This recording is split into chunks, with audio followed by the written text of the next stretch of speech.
ఆదికాండము 40వ అధ్యాయము. అటు పిమ్మట ఐగుప్తు రాజు యొక్క పానదాయకుడును భక్షకారుడును తమ ప్రభువైన ఐగుప్తు రాజు ఎడల తప్పు చేసిరి గనుక ఫరో పానదాయకుల అధిపతియు భక్షకారుల అధిపతియునైన తన ఇద్దరు ఉద్యోగస్తుల మీద కోపపడి వారిని చెరసాలలో నుంచుటకై రాజసంరక్షక సేనాధిపతికి అప్పగించెను. అది యోసేపు బంధింపబడిన స్థలము. ఆ సేనాధిపతి వారిని యోసేపు వశము చేయగా అతడు వారికి ఉపచారము చేసెను. వారు కొన్ని దినములు కావలిలో నుండిన తరువాత వారిద్దరూ అనగా చెరసాలలో బంధింపబడిన ఐగుప్తు రాజు యొక్క పానదాయకుడును భక్షకారుడును ఒక్కటే రాత్రి అందు కలలు కనిరి. ఒక్కొక్కడు వేరువేరు భావముల కల కనెను. తెల్లవారినప్పుడు యోసేపు వారి యొద్దకు వచ్చి వారిని చూడగా వారు చింతాక్రాంతులై ఉండిరి. అతడు, ఎందుచేత నేడు మీ ముఖములు చిన్నబోయి ఉన్నవని తన యజమానుని ఇంట తనతో కావలి అందున్న ఫరో ఉద్యోగస్తులను అడిగెను. అందుకు వారు, మేము కలలు కంటిమి, వాటి భావము చెప్పగలవారెవరునూ లేరని అతనితో ననగా, యోసేపు వారిని చూచి, భావములు చెప్పుట దేవుని ఆధీనమే గదా, మీరు దయచేసి ఆ కలలు నాకు వివరించి చెప్పుడనెను.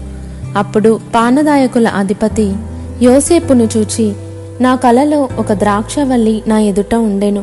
ఆ ద్రాక్షవల్లికి 3 తీగలుండెను. అది చిగిరించినట్టు ఉండెను. దాని పువ్వులు వికసించెను. దాని గెలలు పండి ద్రాక్ష ఫలములాయెను.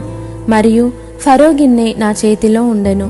ఆ ద్రాక్ష ఫలములు నేను పట్టుకొని ఫరో గిన్నెలో వాటిని పిండి ఆ గిన్నె ఫరో చేతికిచ్చితినని తన కలను అతనితో వివరించి చెప్పెను.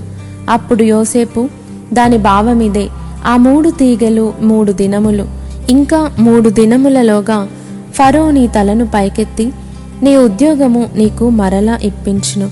నీవు అతనికి పానదాయకుడవై ఉన్న నాటి మర్యాద చొప్పున ఫరో గిన్నెను అతని చేతికి అప్పగించెదవు.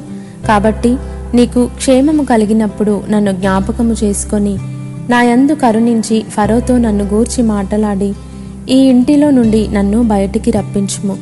ఏలయనగా నేను హెబ్రీయుల దేశంలో నుండి దొంగిలబడి తిని, అది నిశ్చయము. మరియు ఈ చెరసాలలో నన్ను వేయుటకు ఇక్కడ సహా నేనేమీ చేయలేదని అతనితో చెప్పెను. అతడు తెలిపిన భావము మంచిదని భక్షకారుల అధిపతి చూచి అతనితో నిట్లనెను, నేనును కలకంటిని, ఇదిగో తెల్లని పిండి వంటలు గల 3 గంపలు నా తల మీద ఉండెను. మీది గంపలో ఫరో నిమిత్తము సమస్త విధములైన పిండి వంటలు ఉండెను. పక్షులు నా తల మీదనున్న ఆ గంపలో నుండి వాటిని తీసుకొని తినుచుండెను. అందుకు యోసేపు, దాని భావమిదే, ఆ 3 గంపలు 3 దినములు, ఇంకా 3 దినములలోగా ఫరో నీ మీద నుండి నీ తలను పైకెత్తి మ్రాను మీద నిన్ను వ్రేలాడదీయించును. అప్పుడు పక్షులు నీ మీద నుండి నీ మాంసమును తినివేయునని ఉత్తరమిచ్చెను.